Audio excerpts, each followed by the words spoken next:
Manny Pacquiao, ibinulgar ang mga Duterte. Aray ko. Eto na po, Manny Pacquiao. Matinding patama ang boxing legend at dating senador na si Manny Pacquiao sa mga sangkot sa flood control scandal. Matagal na rin daw niyang ibinunyag ang mga anomalya noong nasa politiko pa siya. Oh. Nagbabalik si Hannah T. para sa detalye. Kasalanan yung mga korap. Hindi ako nanalo ng presidente. Uy, Kung nanalo ako, lahat sila kulungan na. nako. Pinagdarasal ni former senator at boxing legend Manny Pacquiao ang mga sangkot sa flood control scandal. Anya, sana raw makamit na ng Pilipinas ang totoong hustisya. Nasa hot seat ngayon ang mga dati niya na rin kasamahan sa Senado, kasama si dating Senador Bong Revilla na sumuko na sa mga otoridad. Sina Senator Jinggoy Estrada at Joel Villanueva. Nako, mga ano talaga. Alam niyo po si Pacquiao, totoo po yan, nag-expose siya dati pero tinawanan lang natin. Opo, inamin ko, isa ako doon. Aray ko. Isa ako doon sa tumawa kasi baka Duterte pa ako noon, DDS pa ako noon eh. DDS ako dati. Kaya ngayon sinasabi nila, may sino nakakarating na balita ngayon? May nakakarating na balita ngayon na bayadan daw ako ni Yusek Claire. Ako daw yung paborito daw ako ni Yusek Claire, bayadan daw ako ni Yusek Claire 70K. Sana all. Aray ko. Di ba? Ako naman daw, ako favorite niya, ako ang inaano nila. Sinyolo, bayaran niya ni Yusek Claire 70K kada buwan. Wow. Aray ko. Wow ah. In-interview ko lang, nainggit naman kayo. Anak ka ng po. Paano pag na-interview ko dito sa BBM, sabihin nyo, si Nyolo, bayaran yan ni BBM, 500K. Aray ko. Taka! Na pinaparatangang tumanggap umano ng kickback sa mga proyekto. Bilang dating chairperson ng Senate Committee on Public Works, nung siya pa ay mambabatas, matagal na raw niyang inilahad ang malaking problema sa infra projects, gaya ng sa flood control, rock netting at iba pa. Pero tila hindi raw maganda ang reaksyon ng publiko rito noon. Lahat yan. Kompleto ako sa mga ebidensya, lahat yan. Pero sabi ng taong bayan, sinungaling ako. Ganyan. When I saw the comments like, sige, sinungaling ako din. Kita mo? Siya po yung nagbulgar ng rock netting ni Pulong. Binas pa siya. Binulgar niya yung rock netting. Sinuway niya si Digong. Sinabi niyang kurakot si Digong. Anak ka ng Kung ano man yung kahinatan ng bansa natin, because of the people din yan. So, ganun yan eh. What I'm trying to say now is like, there's God that we need to ask guidance. Kinilala ni Pacquiao ang aksyon ng Marcos administration sa pagsiwalat nito sa maanumalyang flood control projects dahil nagising daw ang mga Pilipino sa usapin ng korupsyon. Tingnan mo. Tama naman si Pacquiao eh. Nagising po ang mga Pilipino dahil sa expose ng ating Pangulo.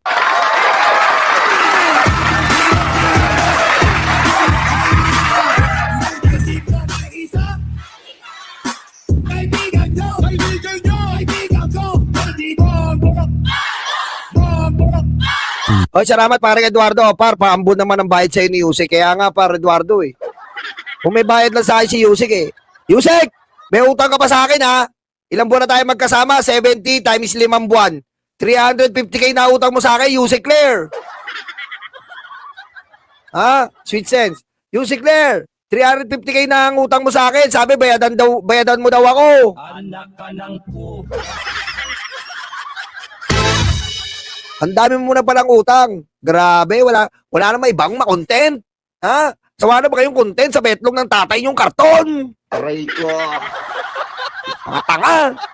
Nakafocus ngayon ang boxing legend sa kanyang business ventures, kabilang ang bagong e-wallet at payment gateway na MoneyPay. Uy, bago. Kalaban, Gcash. MoneyPay. Ayop, no? MoneyPay. Ayop. May kalaban na Gcash. May kalaban na Paymaya. MoneyPay. Ayop. I-MoneyPay mo nga ako. Sige. MoneyPay, no? MoneyPay. I-MoneyPay mo nga ako. Magkano ba? 1,000. Saan ko ito papadala? MoneyPay. Oh, yeah. Aray ko. MoneyPay. Galing ah. MoneyPay. Ayos, no? May dating, no? MoneyPay. Magaling nga, Money, ah. Ngayong araw, formal nang binuksan ng MoneyPay ang kanilang opisina sa Makati, kung saan araw-araw daw tututukan ng dating senador ang operasyon nito. Kasi itong business na to, day to day, kailangan nakamonitor ka, updated ka day to day transaction. At para kung anything na may problema, ma-action mo agad. Inilunsad ang MoneyPay nitong nakaraang taon na layong makapag-provide ng low-fee transactions. Aabot lang daw hanggang 5 piso per transaction. Totoo yan, Jovi. Pati yung Dolomite Beach. Oo, pinintasan nga ni Manny Pacquiao yan, binas siya. Ako na, binas ko siya nun. Manny, ano ka ba? Tatay, digong namin yan eh. Aray ko. Ganun pa tayo dati eh. Tatay, digong natin yan eh. Putik, puro pala budo lang ayop. Anak ka ng po. Di ba?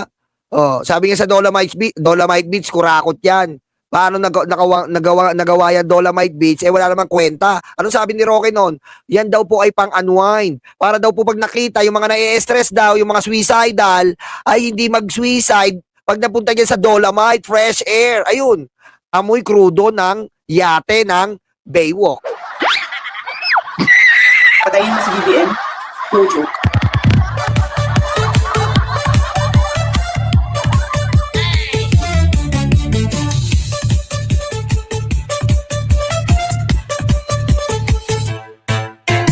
Di ba? Pinakatanga talaga yung Dolomite, sa totoo lang po. Pinakatakang proyekto ng pinakademonyong presidente. Aray ko. Totoo yan, Mira Sandoval. Paano ba naman? Pupunta ka doon, nakapalibot sa iyo yung mga yate na puro amoy gasolina, amoy krudo. Oh, tapos pag may ulan, yung basura ng Cavite, inaabsorb ng Dolomite, nawawala yung Dolomite. Yan ang pinakabobong proyekto ng pinakademonyong presidente. Ba't nagagawa ng Dolomite? Ginawa mong inosente yung mga Manileño? Hindi ba na, porket hindi nakakita ng white sand? Tanga! Pagdating sa bill payments at bank transfers. Target din ng kumpanya makapag-include ng cryptocurrency services in the long run Tama ni Manny, at no? maiparating sa iba't ibang probinsya sa bansa ang kanilang serbisyo. Ang MoneyPay naman, hindi tayo mapapahiya because ito ay purely Filipino brand. Gumawa na tayo ng MoneyPay. Para baka pag nanalo si Pacquiao, may balato dyan. O, i-MoneyPay ko kayo lahat! Aray ko. No? O, lahat ng naka-MoneyPay, tigi 1,000 kayo! Na masabi natin Pilipino na business. Hindi pa raw nakikita ni Pacquiao ang pagbabalik sa politika dahil masaya raw ang buhay niya kasama ang pamilya. Pero mapapolitics man, inside the ring o private individual, patuloy naman daw ang pagbibigay niya ng serbisyo sa publiko. Para sa agenda, Ayan na. Ayan po si Manny Pacquiao.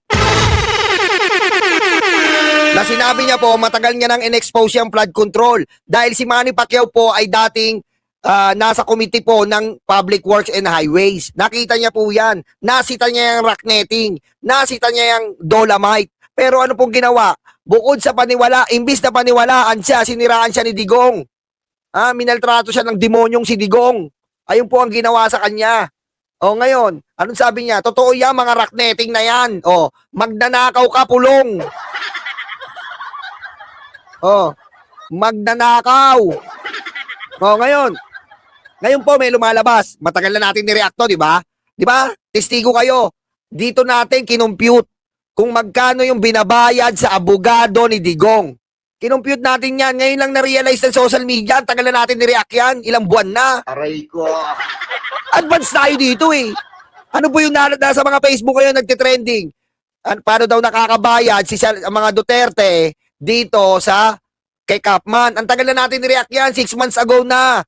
6 months ago na. Yun nga yung malaking question sinasabi namin dito. Ngayon nakaka 1.2. 1.2. 1.2 na po billion ang nagagastos diyan kay Kapman. Saan kumukuha si Sara Duterte? Pagsama-samahin nyo na lang po ang buong sweldo nila. Sabihin mo sumusweldo sila ng 10 million. 10 million monthly na. Saan nila kinukuha yon? Yung 150 million. Di ba? Tagal ko lang sinabi sa inyo yan. Ngayon lang nila nare-realize. Di ba? Ang tagal ko lang sinasabi yan. Teka, tignan ko nga. Nyolo. Tingnan ko kung kailan ko na nireact yan. Ayan tagal na 6 months ago na.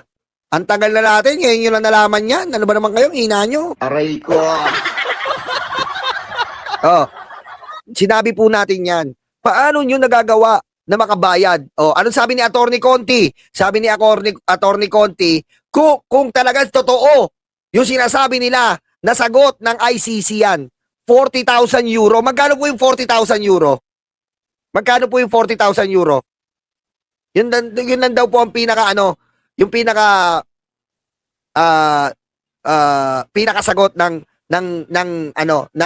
pinakasagot ng pamilya dahil sasagutin daw ng ICC, sabi ni Roque. O sige, magkano ba yung 40,000 euro? O, doon naman tayo. Magkano ba yung 40,000 euro? Magkano ba euro? Euro. Magkano ba euro? 40,000 euro. Sandali lang ha.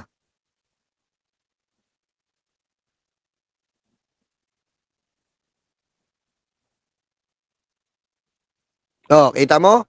Ang 40,000 euro po ay umigit kumulang 2.8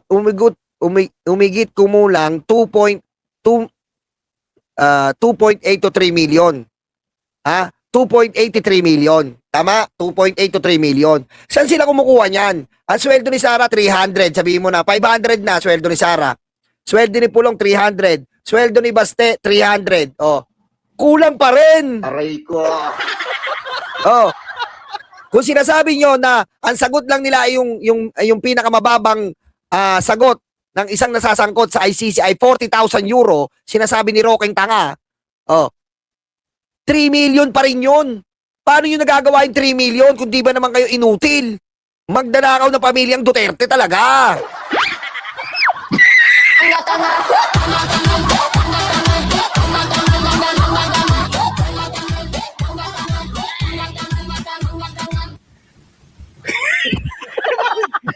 Oh, 'di ba? Kasi nga po, ang totoo niyan, ginagastusan nila 'yan ng 200 million yan talaga, hindi lang 150. 150 po kay Kapman, meron po siyang alalay, nireact natin 'yan. Meron po siyang alalay na isang abogadong kinuha, bali dalawa sila. Meron pa yung miscellaneous fee. May mga other miscellaneous pa yan. Paano nagagawa ng mga Duterte yan? Aray ko. Oh.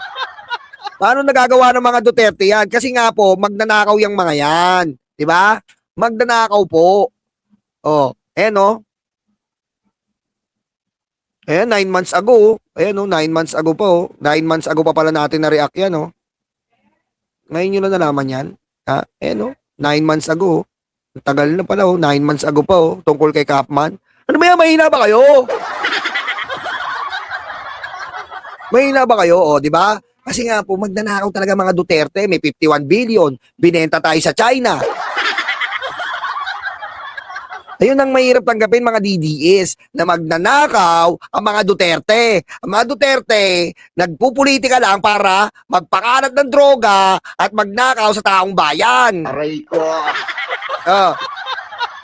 Sino ba naman ang gagastos sa 200 million monthly? Paano makukuha yung 200 million? Sige nga, Ber. Sabi ko nga sa inyo noon, kahit ikaw ay si Henry C., kahit ikaw si Ayala, hindi mo kakayanin ang 200 million monthly. Paano mo masusustain o mapoprovide yan 200 million? Siyempre sa droga, siyempre sa pagnanakaw mo sa taong bayan ni Pulong, ni Sara at ni Duterte Digong. Oh, may 51 billion si Pulong. Oh, may droga si Digong, may China si Digong, si Sara may confidential funds. Mga laing demonyo talaga mga Duterte. Patayin mo si BBM? No joke.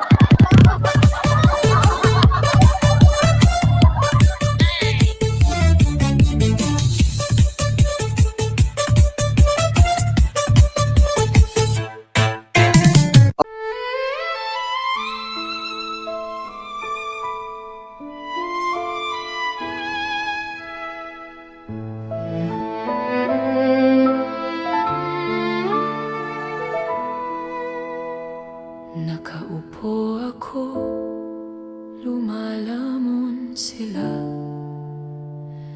Masasaya itong aking mga kaibigan. Abot kamay nila ang bunga ng puno. Dahil balikat ko ang ginawang tuntunin. Habang namimitas lalong natatakam, sila'y para bang wala ng kabusugan. Kahit alam nilang mayroong mga langgan, at ang aking paa ang siyang inuupakan. Nais ko nang magpahinga, marami na akong nagawa at natulungan. Ako'y labis na nag-aalala, baka ang puno ay tuluyan ng maubusan ng bunga. Nakaupo ako, nagbabantay sila. Ang mga aso ko'y laging maaasahan.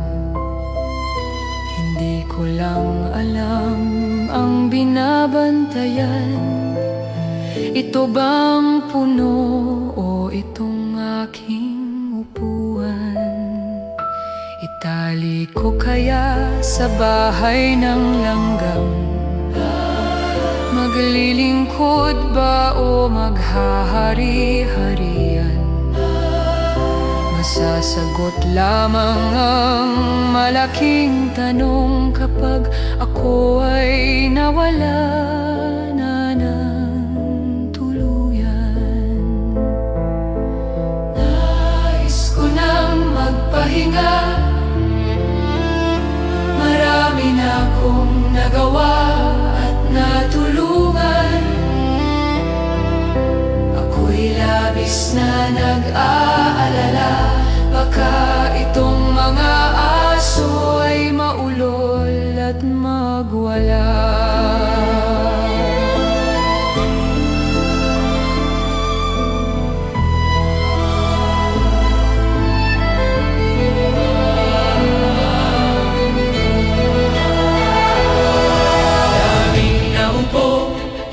Walang solusyon, daming nangako, naging ilusyon. Ikaw ang sagot-sagot sa aming tamong-tamong. Ikaw ang boses sa aming bulong.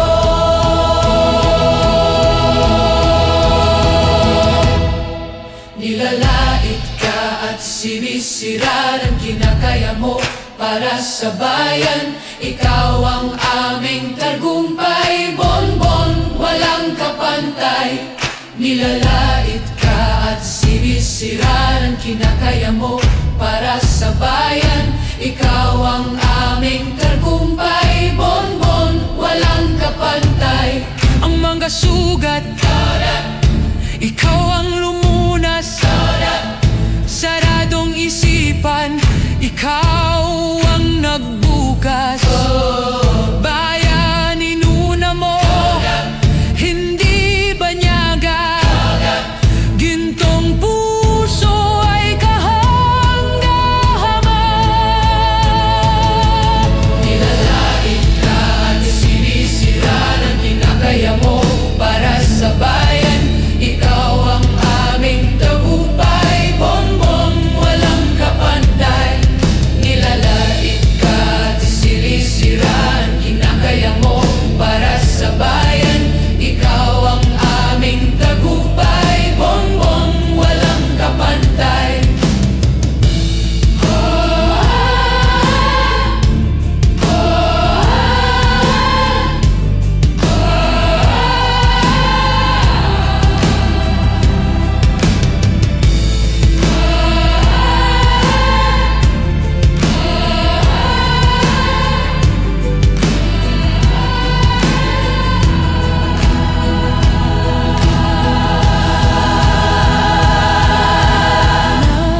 Nais ko nang magpahinga,